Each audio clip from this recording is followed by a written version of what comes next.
Восіп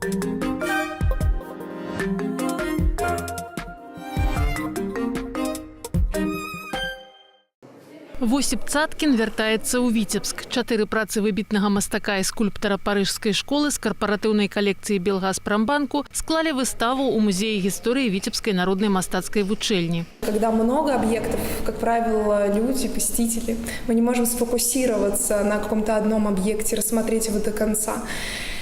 А когда 4, есть возможность рассмотреть с нескольких сторон, заинтересоваться, задать нужные вопросы и задуматься. Каждую детальку можешь обойти. Очень, мне кажется, очень хорошо сделано, грамотно.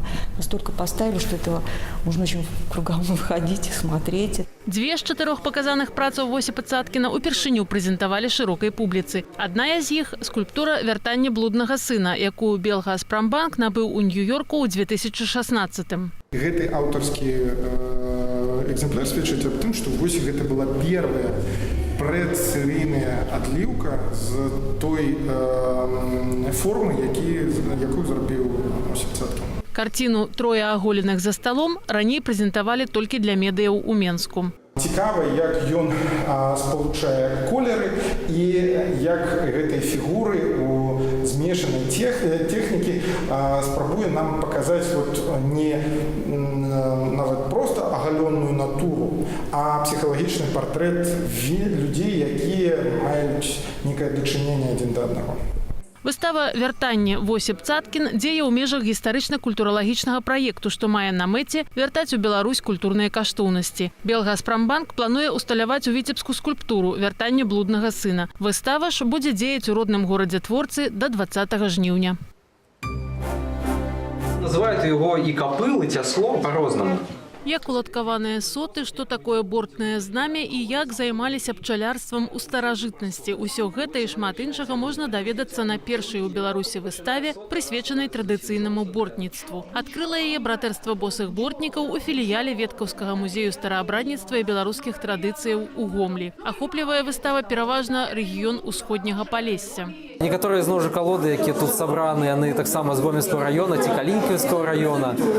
Прилады працы таксама Добружскі, Гомельскі район. Прилады працы збіраліся ад розных людзей. Частка тут маіх прилад, якія я замаўляў у каваля, які таксама займаюцца традыцыйнымі такімі падыходамі. Вось. Частка інструмента таксама сабрана ў экспедыцыях. Іван Восіпаў зацікавіўся бортніцтвам як відам ляснога промыслу яшчэ ў юнацтве і спачатку пачаў яго даследаваць, а пазней і практыкаваць развядзенне і ўтрыманне лясных пчолаў у штучных дуплах, борцях. Збіраючы па драбніцах звесткі ды артефакты, ён мае ўжо вялікую калекцыю, якой з ахвотай дзеліцца з іншымі. Адмыслоўцы маюць на мэце папулярызаваць гэты нялёгкі від промыслу. Дзеля гэтага ў братэрства босых бортнікаў ёсць уласны сайт і акаунты ў садсетках. Выстава, прысвечаная бортніцтву, будзе дасяжная да агляду ў філіяле Веткаўскага музею стараабрадніцтва і беларускіх традыцыяў да 30 лістапада. Падарыла ёй бабуля чырвоную шапачку. Гэтую казку ведаюць, напэўна, ва ўсім свеце. У сярэдзіне 17 стагоддзя французскі казачнік Шарль Перо ўпершыню апрацаваў гісторыю пра дзяўчынку і ваўка, і ўжо цягам стагоддзяў творцы ёю натхняюцца і пераўвасабляюць у розных стылях. Гарадзенская дызайнерка Лідія Александрова падрыхтавала аб'ёмную кнігу «Чырвоная шапачка», дзе казка пададзеная на беларускай мове. Я была очень вдохновлена творчеством Тима Бёртона, режиссера британского, его иллюстрациями, а также после поездки в Германию, насмотревших там этих изданий поп-ап очень много, я приехала, решила сделать что-то такое свое. Книгу ў стылі поп-арт Лідія Александрова стварыла ў межах дыпломнай працы, якая паводле дызайнеркі вылучалася сярод лагатыпаў і фірмовых стыляў, што пераважна распрацоўвалі ейныя аднакурснікі. А ці далёка жыве твоя бабуля? Пытаецца воўк. Даволі далёка, адказвае чырвоная шапачка. Цяпер Лідія Александрова шукае спонсораў, каб выдаць наклад сваёй кнігі, ды рыхтуе новыя праекты. Хотелось бы в дальнейшем создать в этом же стиле азбуку, белорусскую азбуку, со всплывающими окнами, со своими иллюстрациями.